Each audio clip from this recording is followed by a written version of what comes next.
Assalamualaikum warahmatullahi wabarakatuh. Jumpa lagi dengan saya, Dias, di channel Studio Horor. Kali ini saya akan membacakan cerita dari pemilik akun Twitternya, UKM Pengamatan, dengan judul Keluarga Korban Pesugihan. Sebelum saya mulai bercerita, pastikan kalian sudah subscribe dan menekan tombol lonceng pada channel ini agar tidak ketinggalan update cerita baru pada channel ini. Jangan lupa pasang headset dan mari kita mulai ceritanya. Sangat miris ketika dulunya memuja-muja setan untuk harta. Namun sekarang sukmanya entah kemana karena perjanjian yang tak bisa ditepati. Kadang gak habis pikir kepada orang-orang yang seperti ini. Padahal urip wis penak banget.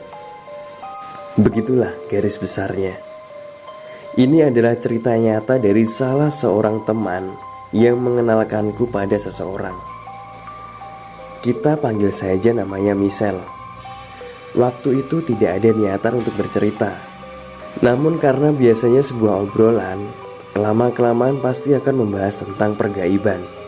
Barulah dia bercerita tentang ayah dan ibunya yang mempraktekkan pesugihan.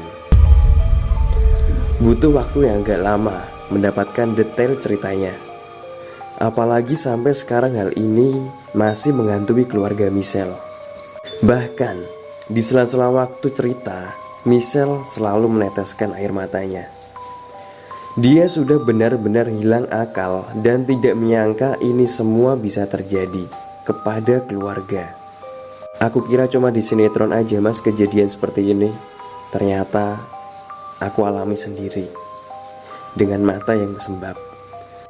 Ini semua bermula ketika Michelle masih kecil, ketika kedua adiknya belum lahir ke dunia. Dulu ayahnya bekerja di sebuah perusahaan besar di Yogyakarta dan ekonomi keluarga bisa dibilang berkecukupan. Hingga suatu waktu sang ayah dipecat karena difitnah menggelapkan uang oleh teman kantornya. Dari sinilah ekonomi keluarga Michelle berubah total.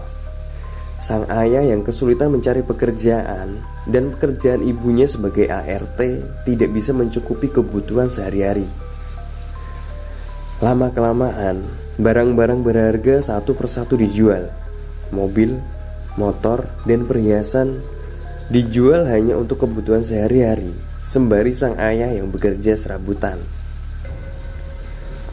Michelle yang pada waktu itu baru akan masuk SD berbarengan dengan sang ibu mengandung adik pertamanya.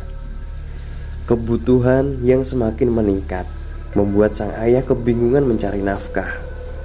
Akhirnya diputuskan untuk menjual rumah dan mencari yang lebih murah.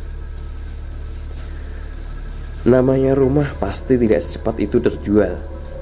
Butuh beberapa bulan bahkan bertahun-tahun. Sang ayah tak habis akal. Dia menawari rumahnya ke beberapa orang dan juga teman ayahnya yang dahulu. Sang ayah berkelana ke sana kemari untuk menjual rumahnya.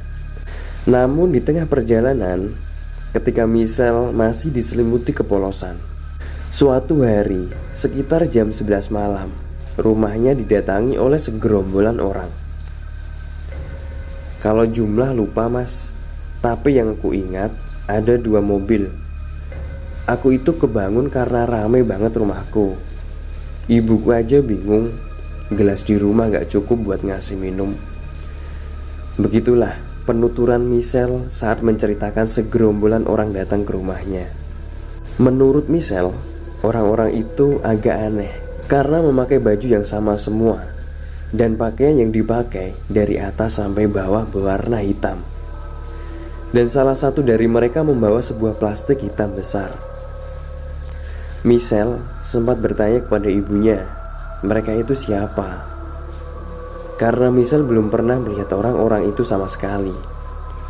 Usut punya usut, ternyata ibunya juga tidak tahu dengan orang-orang yang datang pada waktu itu.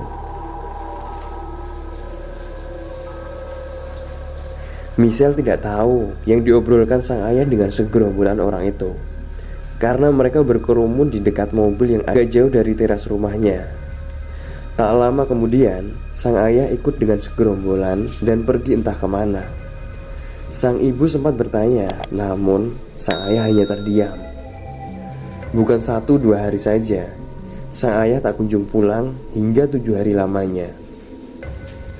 Ibu yang sedang mengandung kebingungan dan tidak tahu mencari kemana.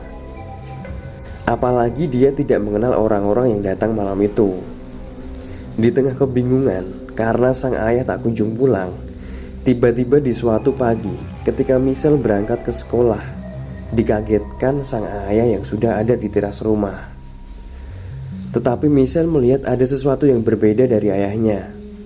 Sang ayah yang biasanya terlihat murung, kali ini terlihat bahagia.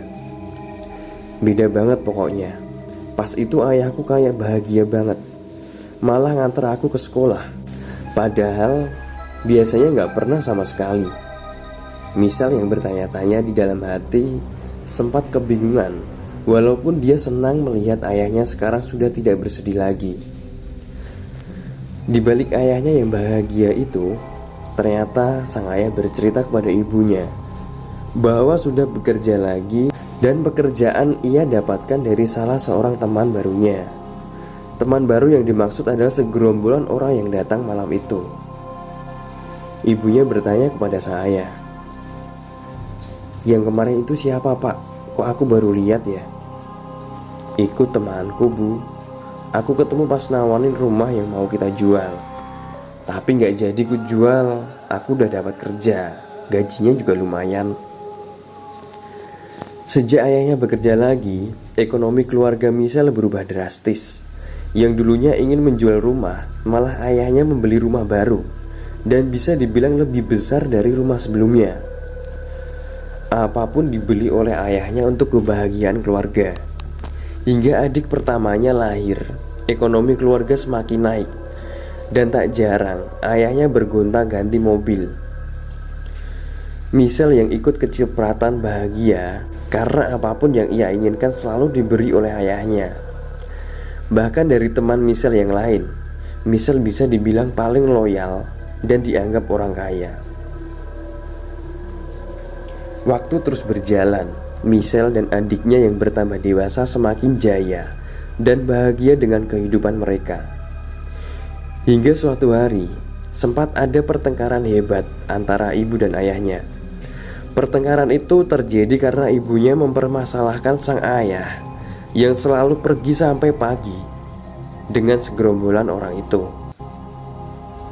Menurut penuturan Michelle, memang di hari-hari tertentu sang ayah selalu pergi entah kemana dan pulang ketika subuh tiba. Ketika ditanya, sang ayah selalu menjawab lembur. Sang ibu yang awalnya percaya, lama-kelamaan curiga dengan kebiasaan sang ayah. "Ya masa lembur cuma tiap hari-hari itu aja, Mas? Dan lemburnya itu pasti dia berangkat jam 9 malam sampai subuh." Begitulah penuturan Michelle ketika mengobrol denganku. Pertengkaran yang terjadi tidak membuat lembur ayahnya berubah. Pertengkaran itu terus berulang-ulang hingga ibunya lebih baik mengalah dan membiarkan kebiasaan ayahnya yang cukup aneh itu. Bertahun-tahun lamanya Michelle selalu melihat ayahnya dengan kebiasaan yang tidak pernah ditinggalkan. Ayahnya juga lama-kelamaan berubah menjadi lebih pendiam dan lebih banyak di luar daripada di rumah. Ayahnya bertambah berubah ketika adik keduanya lahir. Ayahnya semakin menjadi-jadi. Yang dulunya ia tak pernah mengajak segerombolan temannya itu ke rumah. Setelah adiknya lahir, ayahnya sangat sering mengajak mereka ke rumahnya. Karena mungkin terlalu sering ke rumah, Michelle dan keluarganya malah menjadi akrab dengan para segerombolan berpakaian hitam itu. Bahkan tak jarang, ayahnya mengajak salah satu dari mereka untuk menginap di rumahnya. Sang ibu yang dulunya kesal dengan kebiasaan ayahnya seketika berubah 360 derajat. Ketika ibunya tahu bahwa sang ayah pergi lembur dengan para gerombolan itu. Awal tuh kesel, Mas. Ya mungkin karena udah kenal jadi malah akrab, Mas. Ibu juga udah gak kesel lagi waktu itu. Semenjak mereka akrab dengan para gerombolan itu, Michelle merasakan sesuatu yang aneh pada dirinya. Dia sering bermimpi bertemu dengan ular berkepala wanita dengan tangan yang menggenggam sebilah pedang panjang berlumuran darah. Mimpi itu berulang kali terjadi, namun Michelle tidak berani bercerita kepada ayah dan ibunya karena dia berpikir hanya mimpi yang kebetulan berulang-ulang. Lama-kelamaan, Michelle merasa ada yang janggal ketika ayahnya pergi lembur seperti biasanya. Michelle sering mendengar ketukan dari jendela kamar dan dia merasa selalu ada yang mengawasi di malam di mana ayahnya pergi. Kembali lagi ia merasakan itu berulang kali hingga tibalah titik di mana Michelle tidak kuat lagi. Iya mas, aku ngerasa itu tiap ayahku pergi. Pas aku tidur sama adikku juga dengar. Dia juga takut mas, ngetoknya terus-terusan gak berhenti. Michelle bercerita apa yang selalu dialaminya kepada ayah dan ibunya. Ibunya panik dan menyarankan untuk didatangkan ahli spiritual. Namun berbeda dengan tanggapan ayahnya yang hanya diam, bahkan tidak setuju dengan saran mendatangkan ahli spiritual. Michelle kebingungan dengan tanggapan ayahnya yang biasa saja, bahkan seperti menghiraukan apa yang dialaminya. Dia juga melihat raut ibunya yang keheranan ketika melihat tanggapan sang ayah. Sempat terjadi perdebatan, namun sang ayah menang dalam perdebatan itu. Anehnya, sang ayah mengancam tidak akan kembali ke rumah kalau tetap mendatangkan ahli spiritual. Michelle masih merasakan gangguan itu, bahkan berbulan-bulan lamanya. Walaupun kadang hilang, akan tetapi mimpi bertemu sosok ular itu juga masih menghantui-nya. Ibunya menyarankan berpindah kamar dan tidur bersamanya. Michelle mengiyakan dan benar saja, gangguan dan mimpi itu tidak pernah ia rasakan sama sekali di kamar ibunya. Hingga suatu saat, ketika ibunya membereskan kamar Michelle untuk dijadikan gudang karena sudah jarang dipakai, ibunya menemukan sebuah keris kecil yang dibalut dengan kain kafan dengan beberapa bercak tanah tepat di atas jendela kamarnya. Ibunya ketakutan dan tanpa basa-basi membuang keris itu ke tong sampah. Malam harinya, ibunya bercerita kepada sang ayah dan bisa ditebak, sang ayah malah murka dan mencari keris itu di tong sampah rumahnya. Dia tuh nyari di tong sampah sampai di balik tong sampahnya. Udah kayak kehilangan uang ratusan juta lah. Dia nemu kerisnya lagi, tapi malah dia simpen di lemarinya. Michelle tak habis pikir dengan ayahnya yang semakin aneh. Ia pun menebak, apakah keris itu ada hubungannya dengan mimpi dan gangguan yang sering ia alami. Ibunya juga berpikir sama dengan Michelle pada waktu itu. Yang tambah membingungkan lagi, kenapa sang ayah selalu menghindar ketika ada sesuatu yang menyangkut keluarganya. Bahkan, tidak ada pembelaan sedikit pun dari ayahnya. Waktu terus berjalan dengan sifat ayahnya yang semakin aneh. Gangguan yang terjadi juga semakin kuat. Adiknya nomor 2 yang masih kecil sering menangis tiba-tiba. Dan adiknya nomor 1 juga tak jarang mendengar suara misterius dari luar rumah. Kebiasaan lembur sang ayah semakin brutal. Yang awalnya hanya 1 minggu sekali bertambah tiap bulan, bahkan sampai tidak pulang ke rumah 1 bulan lamanya. Apalagi menyangkut pekerjaan ayahnya yang semakin tidak jelas. Masa dia pernah sebulan gak pulang mas? Kan ibuku juga curiga, apa dia tuh gak kerja apa gimana. Soalnya waktu itu ayahku jarang ngobrol mas.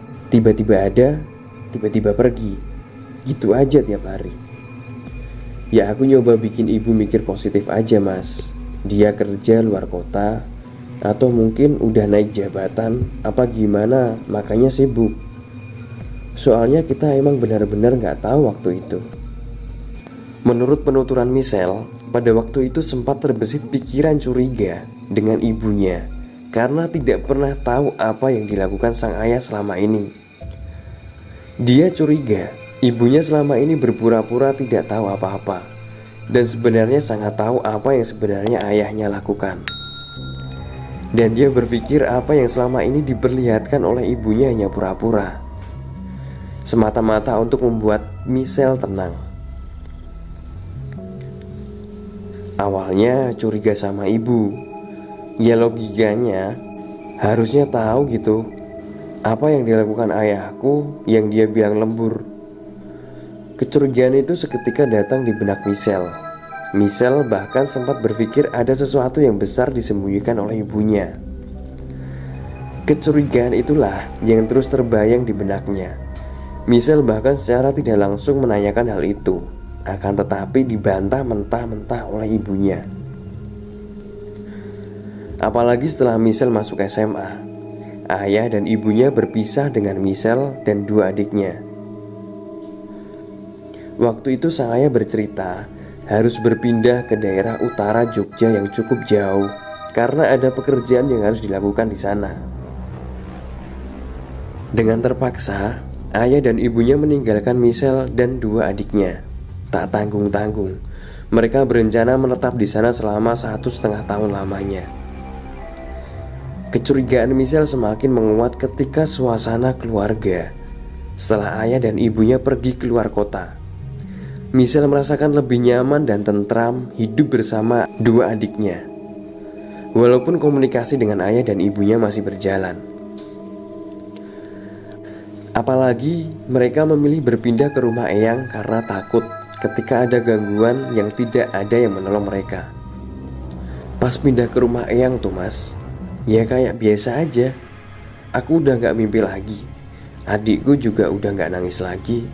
Adikku satunya juga gak pernah dengar suara lagi. Ditambah lagi eyang kakungnya yang pernah bercerita semenjak sang ayahnya bekerja dan bisa dibilang sukses, tidak pernah berkunjung lagi ke rumahnya. Sekedar menengok pun tidak pernah sama sekali. Memang setelah ayahnya bekerja, dari para gerombolan itu hanya Michelle, ibu dan dua adiknya saja yang sering mengunjungi eyangnya. Sang ayah memang tidak pernah mau ketika diajak berkunjung ke rumah eyangnya. Sifat dan kehidupan sang eyang yang apa adanya, pasti ada apanya. Saat Michelle hidup bersama di sana, Michelle sering diberikan petua yang intinya selalu berhati-hati di dalam kehidupannya sehari-hari. Michelle merasakan dia diistimewakan dan paling dijaga daripada kedua adiknya. Aku tuh kemana-mana pasti diantar eyang. Eyang tuh kayak gak mau jauh mas dari aku. Kadang kasihan, kan SMA aku juga jauh dari rumah eyang, tapi eyang tuh pasti ngotot kemanapun harus sama dia. Bahkan Michelle dilarang untuk pergi malam hari ketika ada temannya yang ingin mengajaknya pergi malam hari. Teman-temannya yang harus datang ke rumah eyangnya. Apabila terpaksa keluar, kadang diantar oleh eyangnya ataupun orang kepercayaan eyang. Namanya anak SMA, pasti lama-kelamaan jenuh karena merasa tidak bebas kesana kemari. Michelle sempat colong-colongan dengan eyangnya, dan akhirnya Michelle mendapatkan sesuatu yang tidak diinginkan sama sekali oleh semua orang di dunia ini. Michelle bersama teman-temannya menggunakan sepeda motor dan berniat untuk berlibur ke pantai.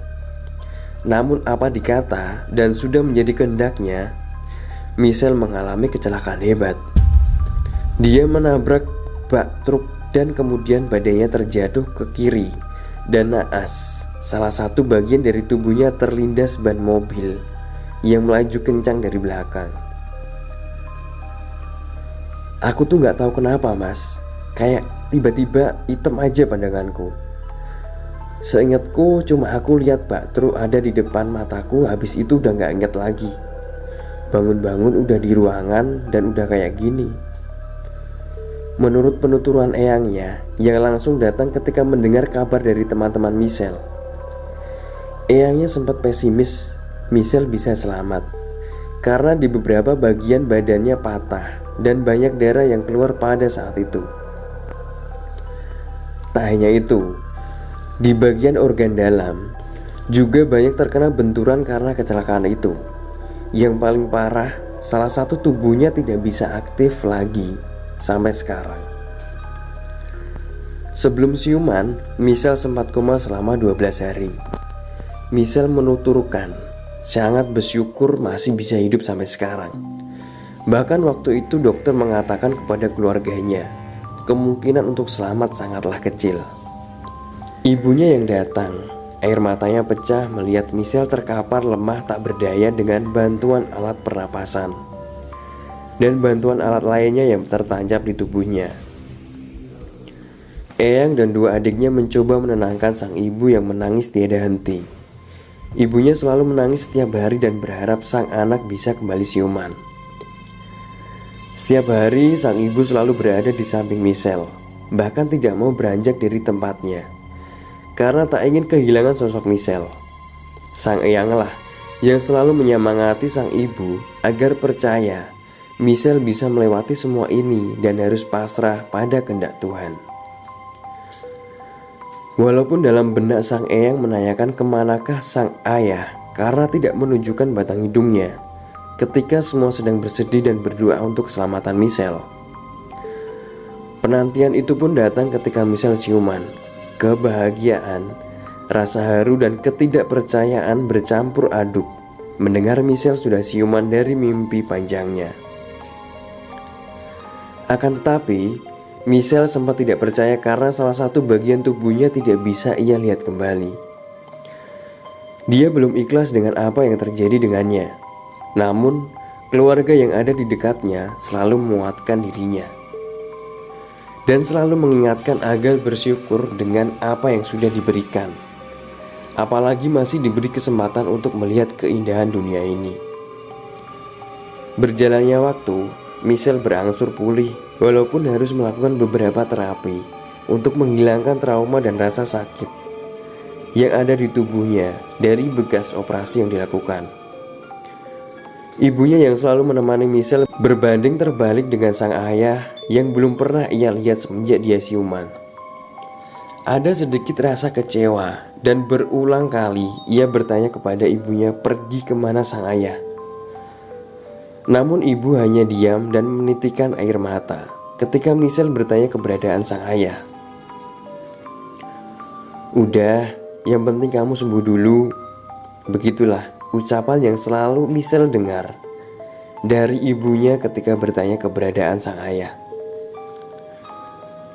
Ketika Michelle benar-benar sembuh dan sudah bisa beraktivitas seperti biasanya, terhitung sudah 1,5 tahun lamanya semenjak dia siuman tidak melihat sang ayah. Ibunya yang sudah meninggalkan sang ayah juga tidak mengetahui keberadaan ayahnya. Michelle merasa sudah tidak dianggap sebagai anak oleh ayahnya dan begitu sebaliknya. Bahkan rasa benci selalu ada di dalam benaknya ketika nama ayahnya terdengar di telinga manisnya. Tetapi sebagai seorang anak dan di dalam hati kecilnya masih ingin bertemu dengan ayahnya. Walaupun aku tuh benci, tapi ya kok sebegitunya.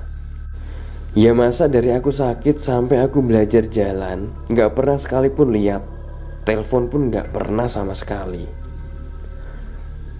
Begitulah kalimat yang diucap Michelle dengan matanya yang menahan air mata. Beriringan dengan Michelle yang masih berharap ayahnya untuk datang, Michelle merasakan ada sesuatu yang berbeda darinya setelah kecelakaan itu. Michelle merasa indera keenamnya seperti terbuka dengan sendiri secara perlahan. Dari awalnya yang hanya merasakan bayangan, lama-kelamaan bayangan itu menjadi bentuk dan berbagai macam bentuk yang menakutkan. Awalnya takut mas, bingung juga. Bisa lihat tiba-tiba aja dan itu kayak tiap hari itu nambah-nambah terus. Dulu mah cuma ngerasa ada bayangan, tapi lama-lama jadi kayak upgrade mas. Kadang kaget, tapi udah terbiasa sih sekarang. Michelle yang awalnya sempat takut dengan kemampuannya mencoba untuk mengontrolnya sendiri. Dia ingin bercerita dengan ibunya namun takut akan membuat ibunya panik. Hingga suatu hari, sang eyang menemuinya dan betapa kagetnya Michelle mendengar perkataan dari eyangnya. "Untung kamu masih hidup, Duk. Maaf ya, Mbah gak bisa bantu kamu. Mbah juga gak kuat buat ngelawan ayahmu." Dengan nada bergetar sambil memegang tangan Michelle dengan eratnya. Michelle benar-benar tidak tahu maksud dari perkataan eyangnya itu. Michelle bingung melihat sang eyang yang kemudian menangis dan meminta maaf atas segala sesuatu yang terjadi, bahkan menunduk di hadapannya. Dia yang tak tega membangkitkan sang eyang dan mencoba menenangkan untuk menjelaskan maksud dari perkataan tadi. Beberapa menit setelahnya, sang eyang yang sudah mulai tenang bercerita bahwa kejadian yang dialami Michelle sebenarnya adalah perbuatan dari ayahnya. Secara tidak langsung, Michelle dijadikan tumbal pesugihan oleh ayahnya sendiri.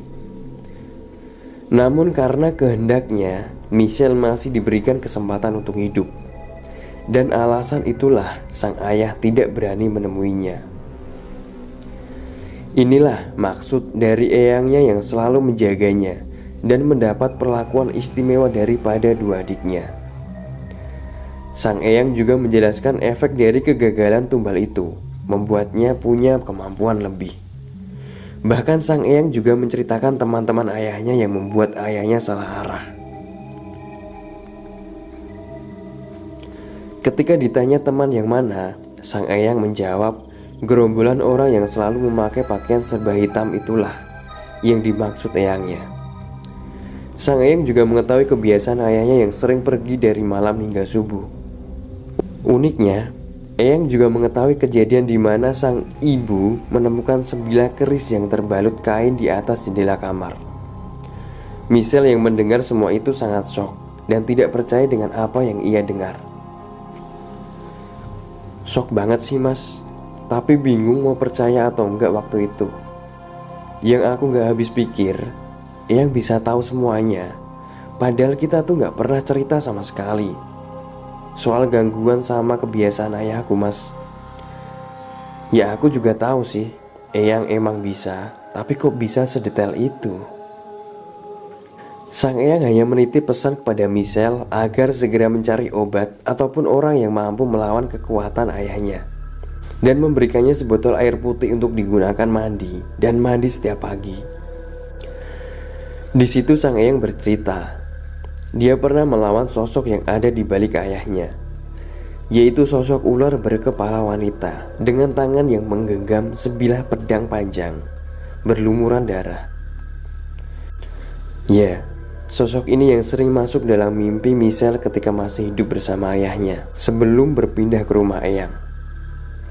Menurut eyangnya, sosok ular ini yang diutus untuk mengambil nyawanya sebagai tumbal dengan cara membuat Michelle celaka.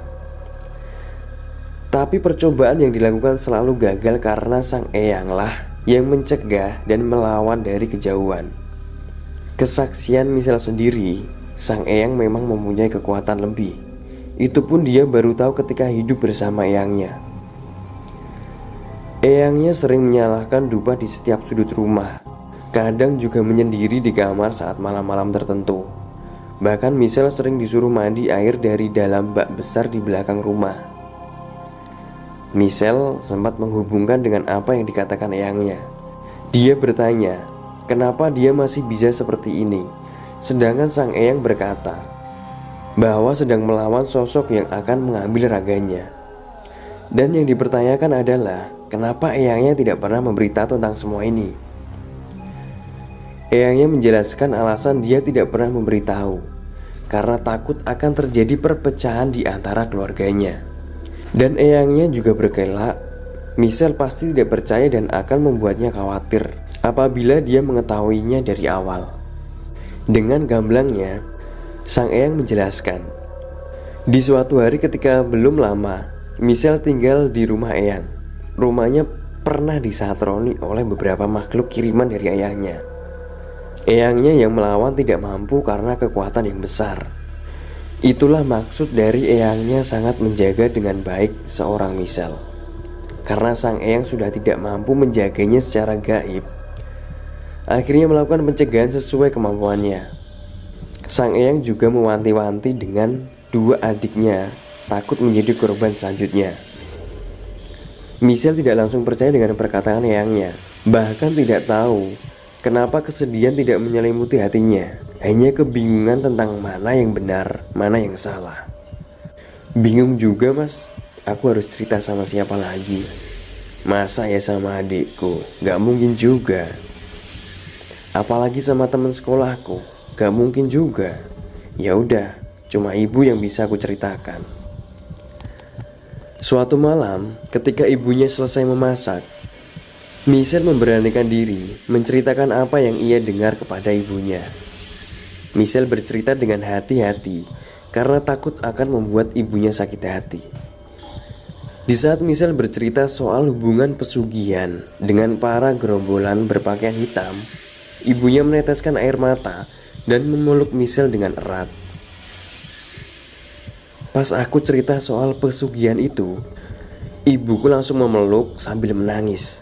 Nah, di situ aku mikir kalau emang benar ayahku kayak gitu, dan aku jadi tumbalnya. Dia kelihatan banget deh pokoknya waktu itu. Tangisan semakin pecah, namun Michelle mencoba melepaskan pelukan ibunya dan mencoba menghentikan tangisan ibunya untuk menjelaskan semuanya. Dengan sedikit paksaan dan kemarahan Michelle, akhirnya sang ibu menceritakan segalanya yang ibunya tahu. Benar saja, ibunya sudah mengetahui apa yang sebenarnya dilakukan ayahnya.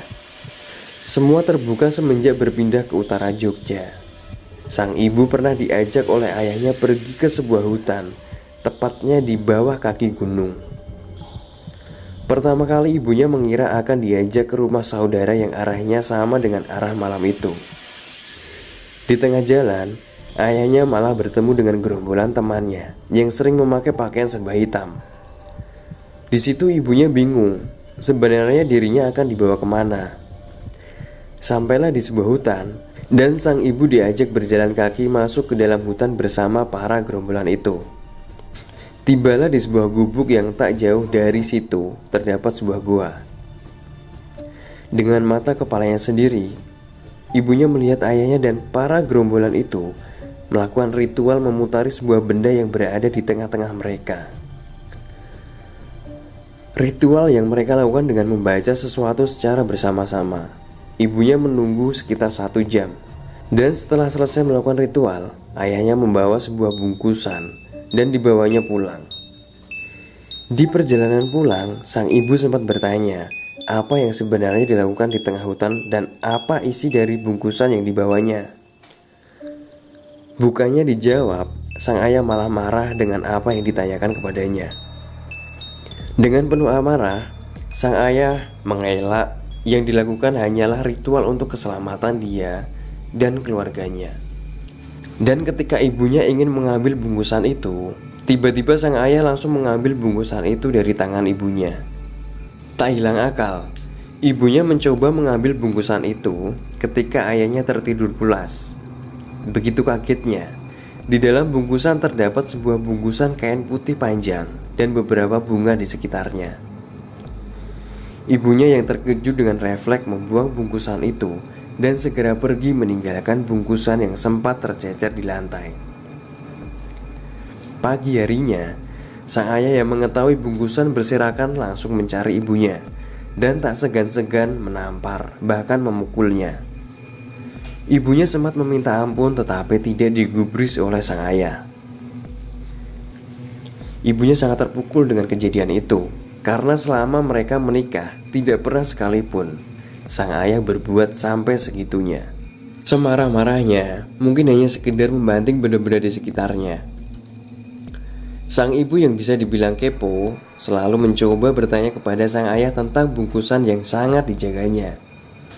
Tetapi pasti terjadi perkelahian di antara keduanya.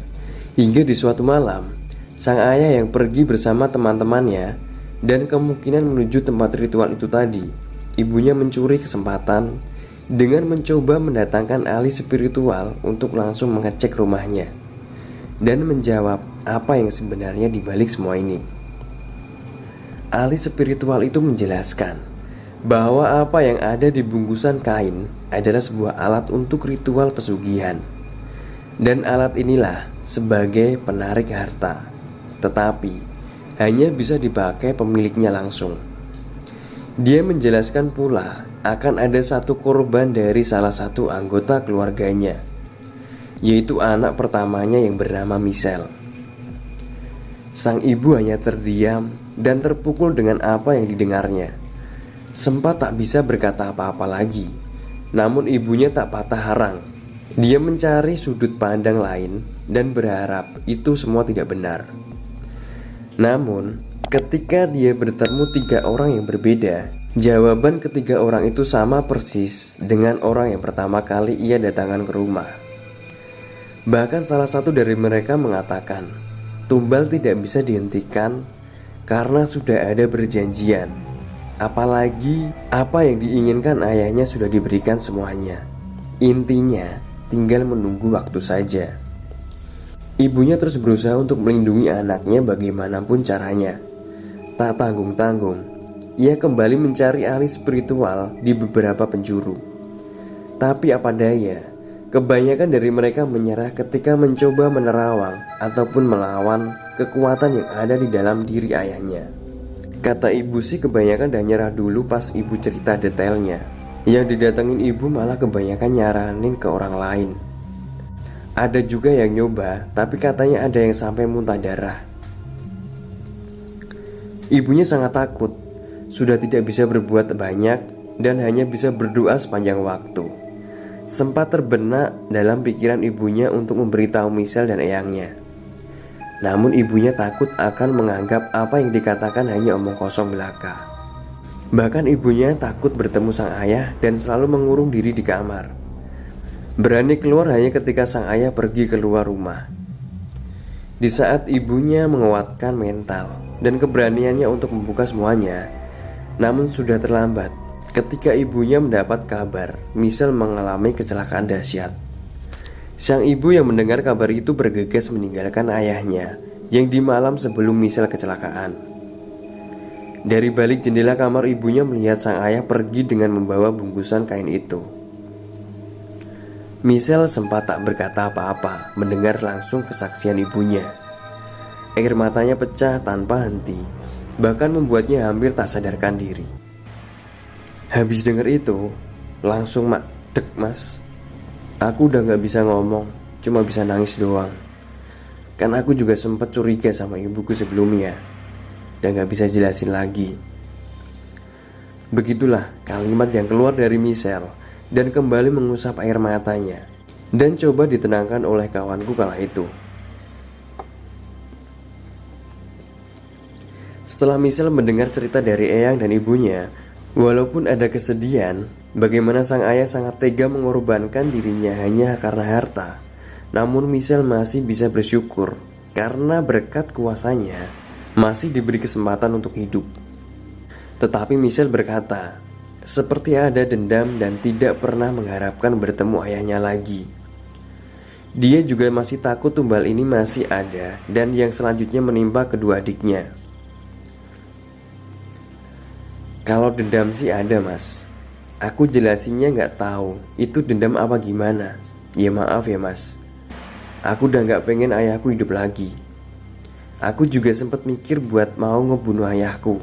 Tapi aku mikir lagi, nanti aku malah lebih jahat lagi kalau sampai itu kejadian. Cerita tentang ayah Michelle cepat tersebar ke telinga seluruh kerabatnya hingga terdengar kedua adiknya. Michelle mengira akan dikucilkan ketika mendengar sang ayah melakukan seperti itu. Namun sebaliknya, seluruh kerabatnya mendukung Michelle dan ingin membantunya. Bahkan fakta-fakta yang selama ini tersimpan terbuka dengan sendirinya. Ternyata sebelum ayahnya melakukan itu, sempat mengajak adiknya atau bisa dibilang om dari Michelle untuk ikut bersamanya. Namun omnya tidak mau dan menganggap itu jalan yang salah. Bahkan ia sempat memberi nasihat agar tidak melakukannya. Dan ternyata dia tidak tahu ayah Michelle menggeluti hal itu sampai terjadi kejadian ini. Seluruh kerabatnya membantu Michelle untuk menemukan ahli yang benar-benar ahli untuk menghilangkan kutukan itu dan membantu ayahnya sadar. Dan waktunya tiba. Michelle dan kerabatnya berhasil menemukan orang yang bisa membantu. Entah kebetulan atau bagaimana, orang ini dulunya juga sempat ikut dalam lingkaran ayahnya, sebuah perkumpulan yang memang bertujuan untuk mencari harta dengan bantuan gaib. Nama dari perkumpulan tidak kita sebutkan demi kemuslahatan bersama. Orang ini sempat terjerumus, namun mendapat berkah yang membuatnya bisa keluar dari lingkaran itu. Namun kembali lagi, dia hanya bisa membantu sebisanya dan tidak benar-benar menyembuhkan ayahnya. Karena menurut dia, sukma dari ayahnya sudah tidak terkontrol dan bisa saja sudah dikuasai oleh makhluk lain. Suatu malam, orang ini mengadakan doa bersama dan melakukan sebuah ritual. Saat itu ia dibantu muridnya yang berjumlah 7 orang, dan Eyang Michelle juga ikut melakukan ritual tersebut. Tujuan dari ritual ini adalah menyadarkan ayahnya dan mencegah agar makhluk ini tidak bisa menguasai raga ayahnya. Pas itu rame banget mas, aku lupa tempatnya di mana. Tapi aku, keluarga sama saudara-saudaraku dibantu si bapak doa bersama mas. Rame banget kok waktu itu. Aku pun bertanya kepada Michelle di mana posisi ayahnya ketika mereka melakukan doa bersama. Michelle menjawab, ketika mereka melakukan doa bersama, ayahnya masih ada di rumah rantauannya dan memang belum pulang pada saat itu. Ritual itu rutin dilakukan hingga di suatu pagi terdengar kabar bahwa ayahnya datang menemui salah satu kerabatnya. Ayahnya datang dengan penuh emosi dan bertanya di mana keberadaan keluarganya saat itu. Seluruh kerabatnya ia satroni, bahkan rumah Eyang juga menjadi sasaran ayahnya. Tetapi Michelle dan keluarganya sudah bersiap apabila hal ini terjadi. Mereka memilih mengontrak rumah yang dimana ayahnya tidak tahu keberadaannya secara pasti. Ayahnya yang juga sangat gigih mencari keberadaan istri dan anaknya menemukan rumah kontrakan yang pada saat itu hanya ada ibu dan 2 adiknya. Ibunya yang melihat sosok sang ayah langsung menutup pintu dan mengunci dengan rapat agar ayahnya tidak bisa masuk rumah. Sempat terjadi perdebatan, bahkan teriakan ayahnya terdengar tetangga rumah. Kerabatnya yang tak lain adalah Om Michelle mendapatkan telepon dari sang ibu dan mengatakan ayahnya sedang berada di rumah dan juga membawa sesuatu di tangannya. Omnya bergegas mengeber motor menuju rumah kontrakan dan melihat ayah Michelle yang menggedor-gedor pintu dengan membawa sebilah bambu runcing panjang di tangannya. Kata omku pas dia datang, udah bawa bambu mas. Akhirnya omku juga ambil balok kayu. Gak pikir panjang, langsung kelahi di situ. Tapi gak lama sih mas, soalnya tetangga ada yang misahin juga. Menurut Michelle, omnya sudah dipuncaki emosi, bahkan tidak bisa terkontrol lagi saat itu. Setelah dilerai, ayahnya langsung pergi entah kemana dan sempat mengucapkan sebuah kalimat, "Awas, sesuk mati kabeh." Semua keluarganya berkoordinasi dan sempat meminta petunjuk si ahli spiritual agar cepat menyelesaikan semuanya. Akhirnya diputuskan untuk adanya perang gaib di antara perguruan ahli spiritual dengan makhluk yang ada di balik ayahnya. Dan perang itu disaksikan oleh seluruh keluarga dan kerabat Michelle. Itu aku lihat sendiri mas. Aku lihat sosok ular yang selama ini di mimpiku itu mengelilingi tempat kita. Aku juga lihat kayak seperti makhluk badan manusia, tapi kepala hewan dan itu besar-besar mas. Pokoknya rame banget mas. Ibuku aja sampai muntah mas kena energinya. Eyangnya yang sudah mengetahui akan kemampuan Michelle memberikan sebuah benda yang berguna untuk keselamatan dirinya. Apalagi makhluk yang akan dilawan dulunya mengincar Michelle untuk dijadikan tumbal. Michelle bercerita suasana yang dirasakan saat itu sangatlah panas, bahkan membuat telinga dan tengkuknya berat seperti tertekan sesuatu. Sempat terdengar beberapa kali lemparan benda di atas rumah. Beberapa kali jendela bergetar dan pantulan cahaya merah dari arah luar beberapa kali. Bapaknya sempat kelempar mas, pas narik sesuatu dari luar. Habis itu anak buahnya juga kelempar. Tapi pas Eyang ikut ke lingkaran, udah kayak biasa aja dan udah pada diem, merem sama posisi sila. Ketika Michelle melihat orang-orang termasuk Eyangnya yang sedang melawan itu, cukup tersentuh hatinya. Michelle merasa masih ada yang mau membantunya, walaupun dia bukan siapa-siapa. Bahkan waktu itu Michelle berpikir, imbalan apa yang pantas diberikan kepada orang-orang yang membantunya. Mereka bertaruh nyawa, Mas. Aku bingung, kenapa kok mereka mau demi aku? Begitulah yang terfikir di benaknya waktu itu. Perang gaib itu berlangsung beberapa jam dan berakhir ketika Eyangnya tersungkur sambil meremas bagian perutnya. Seketika semua membuka mata dan membawa Eyangnya di sebuah tikar terpisah dengan yang lain. Aku kaget, Mas, lihat Eyang.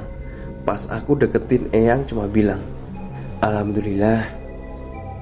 Semoga ada efeknya ya, Le." Tapi aku masih lihat yang lain semedi. Bingung sebenarnya udah selesai apa belum. Tak lama berselang, salah satu ketua dari perang gaib itu membuka mata dan langsung menghisap rokok sembari meminum segelas kopi hitam yang ada di hadapannya. Suasana hening dan tidak ada satu kata pun keluar dari mulutnya. Michelle dan yang lain saling menatap kebingungan dan tidak ada yang berani bertanya. Tiba-tiba dia memanjatkan doa ke sebuah botol berisi air putih dan memberikan kepada Michelle. "Ini buat kamu, ibumu, dan 2 adikmu ya. Itu buat mandi pagi sama sore. Untuk 2 bulan ya." Michelle bertanya, apa kegunaan air dan bagaimana hasil dari perang itu. Dijelaskan bahwa air itu berguna untuk pagar keluarganya, agar sang ayah takut melihat mereka, terutama Michelle, dan bisa menjadi benteng gaib dari ayahnya apabila masih ingin melakukannya. Dan hasil perang gaib itu bisa dikatakan berhasil, bisa dikatakan tidak. Dijelaskan bahwa makhluk yang bersekutu dengan ayahnya sangat banyak, karena ayahnya memiliki beberapa ilmu ajian. Beberapa makhluk yang ada sudah dilawan dan tidak akan kembali. Namun ada satu makhluk yang sekarang 90% menguasai ayahnya dan tinggal menunggu waktu menuju 100%. Makhluk itu adalah ular yang dulunya masuk ke dalam mimpi Michelle. Michelle bertanya kenapa ular itu bisa menguasai ayahnya. Usut punya usut, ular itu menagih janji tumbal yang dijanjikan ayahnya. Tumbal itu adalah Michelle, yang kebetulan ketika sang ayah memulai semua itu, Michelle adalah anak satu-satunya. Namun Michelle gagal menjadi tumbal karena dia bisa selamat dari kecelakaan dahsyat itu. Maka dari itu, sang ayah harus mencari korban lain agar dia tidak mengorbankan dirinya sendiri. Otomatis tinggal 2 adiknya sebelum makhluk itu 100% menguasainya. Aku langsung lihat 2 adikku, Mas. Soalnya mereka juga dengar apa yang dibilang bapaknya. Tapi adikku yang nomor 1 malah bilang kalau dia udah siap ngelawan kalau emang bapaknya mau ngincer dia. Saran dari ketua perang mengharuskan Michelle, ibu dan kedua adiknya untuk berpindah tempat yang jauh dari jangkauan sang ayah. Namun karena Michelle dan kedua adiknya yang masih bersekolah, diputuskan mereka tinggal di rumah saudara yang pada saat itu baru saja membuat rumah. Mereka tinggal di situ dengan pertimbangan sang ayah benar-benar tidak mengetahui tempat itu. Ternyata itu salah. Berjalannya waktu, setelah Michelle dan keluarga kecilnya hidup tanpa seorang ayah, Michelle yang pada saat itu sedang berkuliah mendapat kabar bahwa sang ayah kembali dan menempati rumahnya terdahulu. Sang ayah ternyata sudah beberapa bulan tinggal di sana.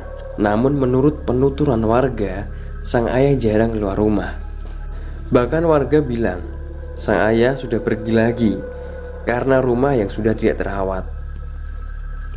Bukan rasa takut yang muncul, namun di dalam benak Michelle ingin bertemu dan ingin langsung menatap sang ayah.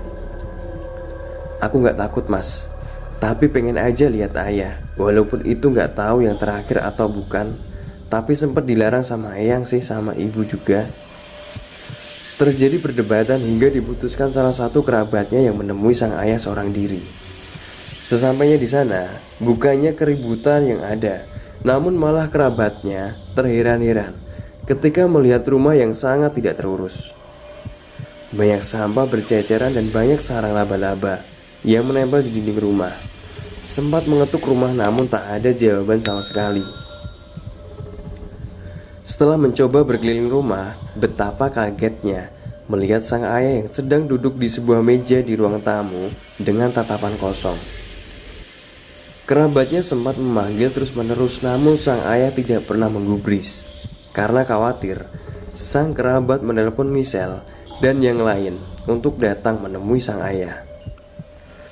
Mereka berbondong-bondong datang dan sudah bersiap dengan apa yang akan terjadi nantinya. Kita udah siap mas, omku aja udah bawa golok, siapa tahu ayah tiba-tiba ngamuk kayak dulu. Setibanya di sana, Michelle masih dilarang oleh keluarganya untuk mendekat.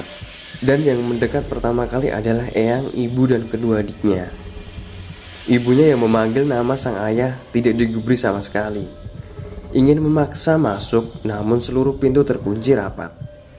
Michelle yang melihat dari kejauhan teringat eyangnya masih membawa kunci.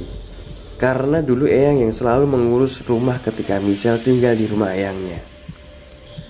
Sang eyang yang teringat perkataan Michelle mencoba mencari kunci yang selalu ia tinggalkan di ventilasi rumah.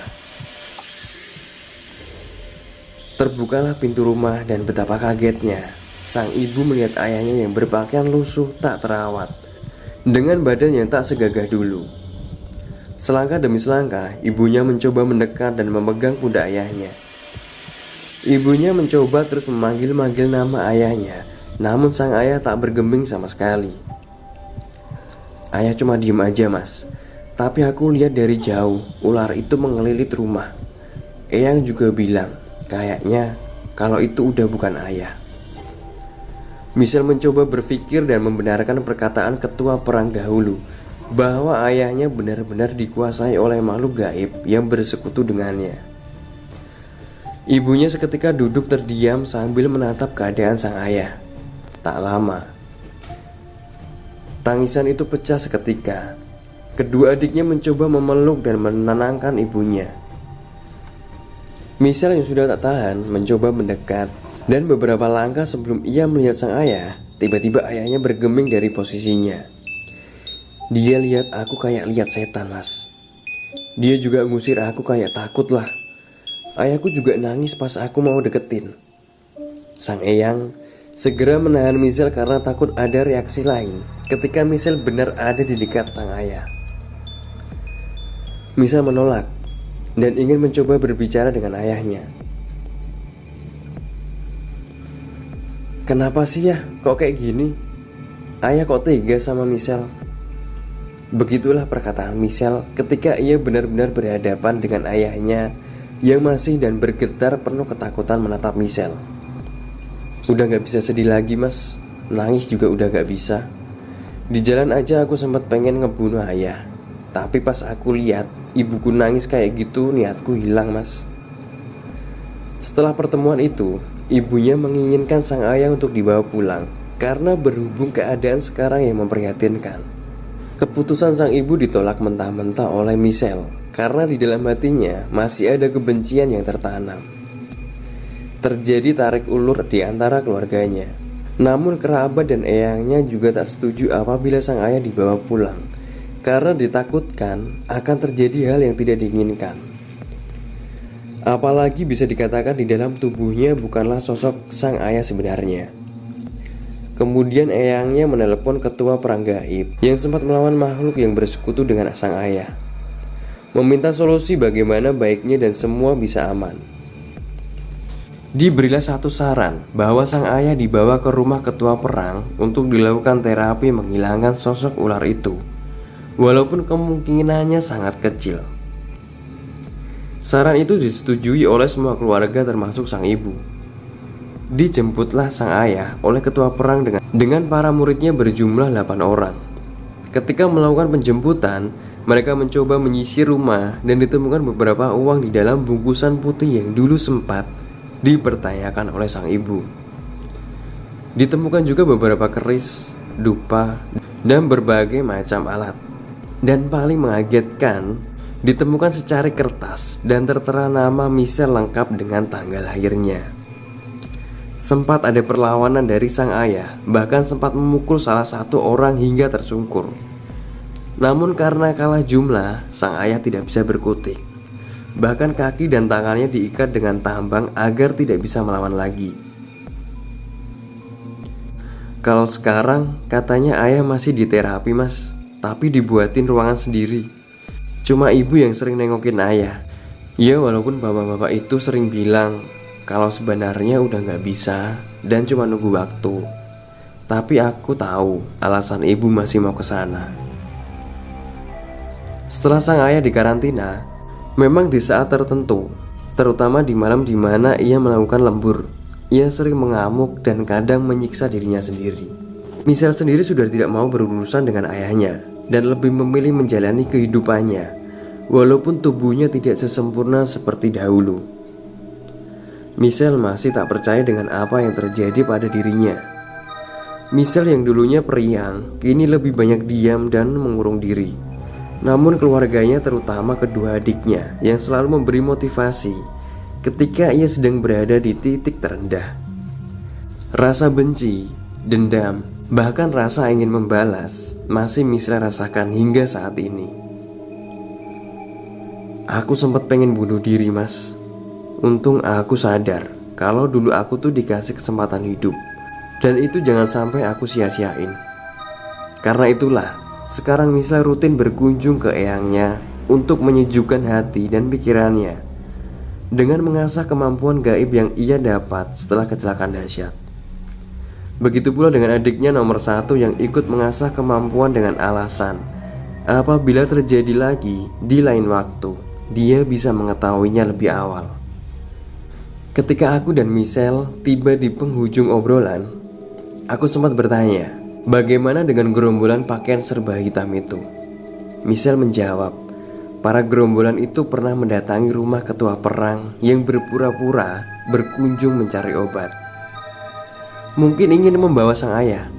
Namun sebelum itu terjadi, para gerombolan itu diusir, bahkan sempat akan terjadi perkelahian.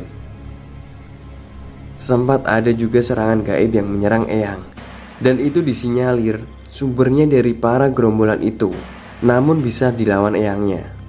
Sampai sekarang, serangan-serangan itu masih terjadi, walaupun intensitasnya tidak seperti dahulu. Begitulah cerita dari Michelle, wanita tangguh yang bisa menghadapi dan kuat dengan apa yang ia alami. Ketika tim kami mengulik cerita dari Michelle, beberapa dari kami sempat menangis karena terheran-heran dan tak percaya dengan apa yang kami dengar. Tak hanya Michelle, kami juga menemui semua yang menjadi saksi pesugihan sang ayah, dari ibu, eyang, dan para kerabat Michelle lainnya. Dan ketika cerita ini sudah menjadi bacaan khayalah umum, segala sesuatunya sudah disetujui oleh orang-orang yang terlibat di dalamnya. Mohon maaf bila ada salah dalam pengucapan yang kurang berkenan. Kami hanya ingin menjadikan ini sebagai pembelajaran untuk kita semua. Kemarin sempat bertemu sama Michelle dan ibunya. Kabarnya, keadaan sang ayah semakin memburuk, bahkan sering mengamuk dengan menampar ataupun menghancurkan apapun yang ada di dekatnya. Sang ayah juga sering mengucapkan kalimat dalam bahasa Jawa kuno yang disinyalir sebagai mantra ketika ia melakukan ritual dahulu kala. Sekian dari saya. Semoga dari cerita ini bisa diambil hikmahnya. Wassalamualaikum warahmatullahi wabarakatuh.